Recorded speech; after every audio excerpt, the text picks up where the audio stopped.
एक काम करता हूँ, पटरी के किनारे किनारे चलता हूँ। फिर गोपी छाता लेकर पटरी पर चलने लगता है। वहाँ उसके अलावा कोई भी नहीं होता। वहाँ बहुत अंधेरा होता है।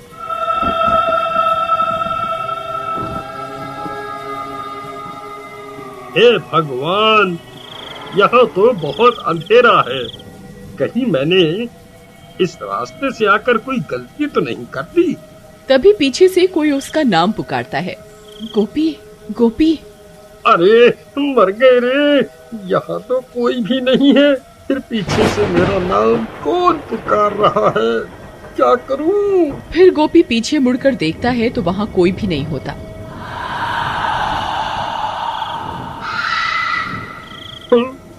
अरे यहाँ तो कोई भी नहीं है। हे भगवान, कहीं वो अफवाह सच तो नहीं? नहीं नहीं, ऐसा नहीं हो सकता। फिर वो भागना शुरू कर देता है और भागते भागते अपने घर पहुंच जाता है। अरे सीमा, जल्दी दरवाजा खोलो। सीमा सीमा, अरे जल्दी दरवाजा खोलो। अरे जल्दी खोलो। अजी क्या हुआ? आप इतने घबराए हुए क्यों हो? ऐसा क्या हो गया? अरे जल्दी अंदर चलो, आज तो मैं बाल बाल बच गया। बाहर बारिश होने की वजह से आज मुझे घर के लिए कोई रिक्शा नहीं मिला। इस वजह से मैं पटरियों के रास्ते से घर आने लगा। तभी किसी औरत ने मेरा नाम पुकारा। मैंने पीछे मुड़कर देखा, वहाँ कोई नहीं था। हे भगवान, आपने पीछे मुड़कर क्यों देखा? ये आपने क्या कर दिया? आपको पता नहीं था क्या? सब गांव वालों का कहना है कि अगर कोई औरत पटरियों पर तुम्हें पुकारे तो पीछे मुड़कर नहीं देखना, नहीं तो वो औरत तुम्हारे साथ तुम्हारे घर आ जाएगी। अरे मर गए, ये तुम क्या बोल रही हो सीमा?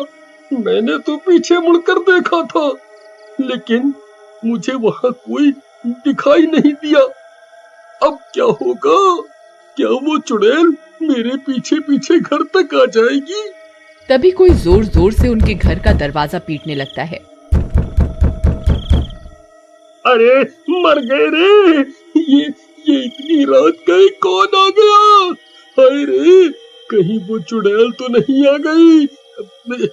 सीमा, तुम जाकर देखो ना, कौन है? फिर सीमा दरवाजा खोलने जाती है। फिर जैसे ही सीमा दरवाजा खोलती है तो उसे वहाँ कोई दिखाई नहीं देता। अरे यहाँ तो कोई भी नहीं है। फिर सीमा दरवाजा बंद कर देती है और कमरे की ओर जाने लगती है कि तभी फिर से कोई दरवाजा खटखटाता है। अरे अब फिर से कौन आ गया? अभी तो कोई भी नहीं था। सीमा फिर से दरवाजा खोलती है लेकिन बाहर कोई भी नहीं होता। लगता है कोई बच्चा शरारत कर रहा है। फिर सीमा दरवाजा बंद कर लेती है, लेकिन बाहर कोई गोपी का इंतजार कर रहा होता है। उसे इंतजार होता है गोपी का। अरे सीमा, लगता है कोई शरारत कर रहा है। तभी फिर से दरवाजे पर दस्तक होती है। सीमा, इस बार मैं जाता हूँ, तुम यहीं रुको। अभी इन बच्चों को सबक सिखाता हूँ।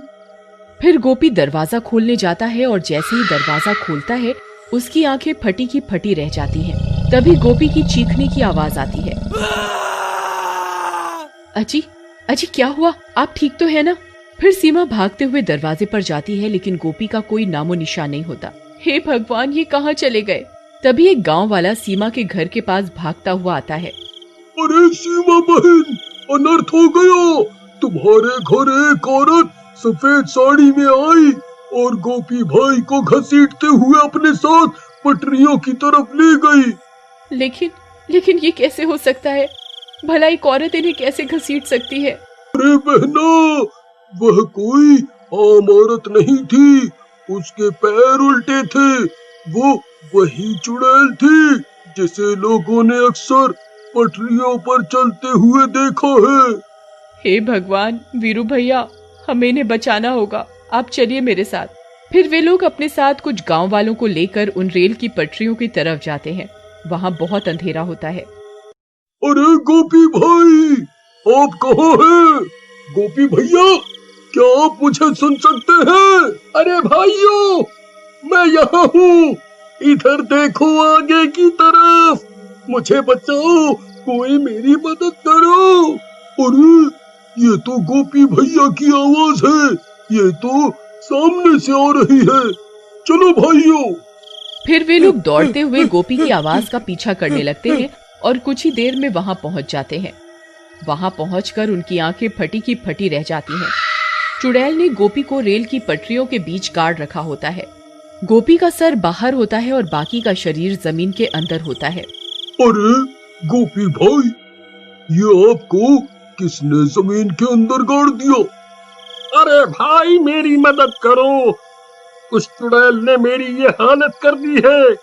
वो यहीं आसपास ही है, जल्दी से मुझे बाहर निकालो, कहीं कोई ट्रेन आ गई तो मैं नहीं बचूंगा।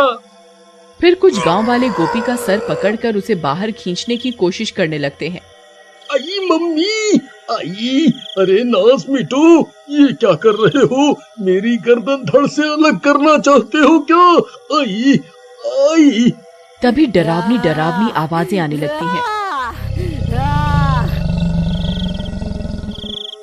अरे भाइयों, जल्दी मुझे यहाँ से निकालो, मैं उस चुड़ैल को महसूस कर सकता हूँ, वो यहीं कहीं है, जल्दी करो। तभी वो चुड़ैल वहाँ पहुँच जाती है। चुड़ैल को अपने सामने देखकर सबकी हालत खराब हो जाती है।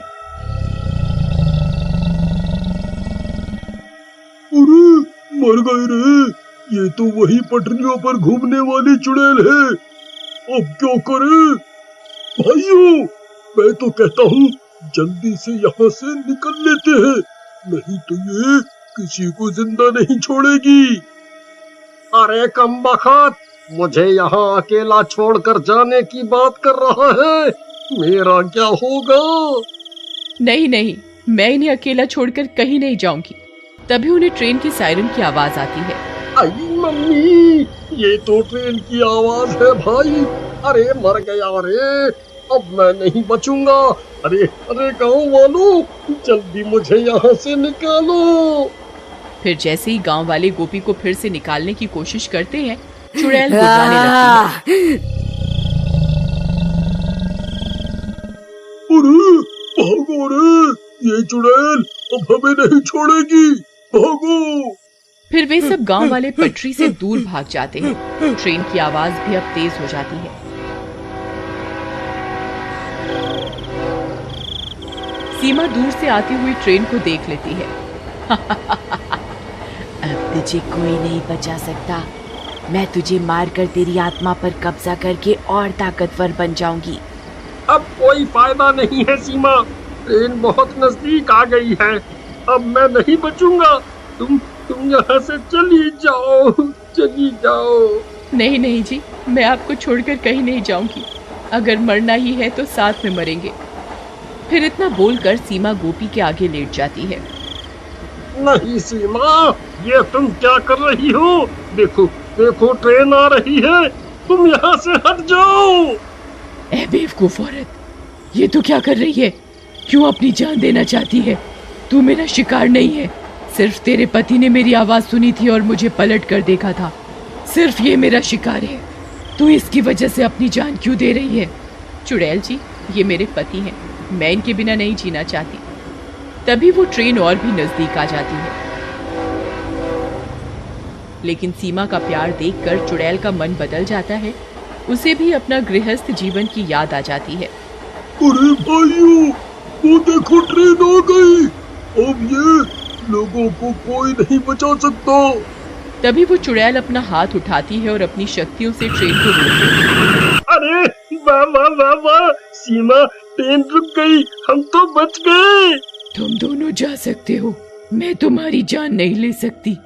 मेरा एक काम करना, यहाँ झाड़ियों में मेरी लाश पड़ी हुई है, उसका अंतिम संस्कार कर दो, इससे मुझे मुक्ति मिल जाएगी।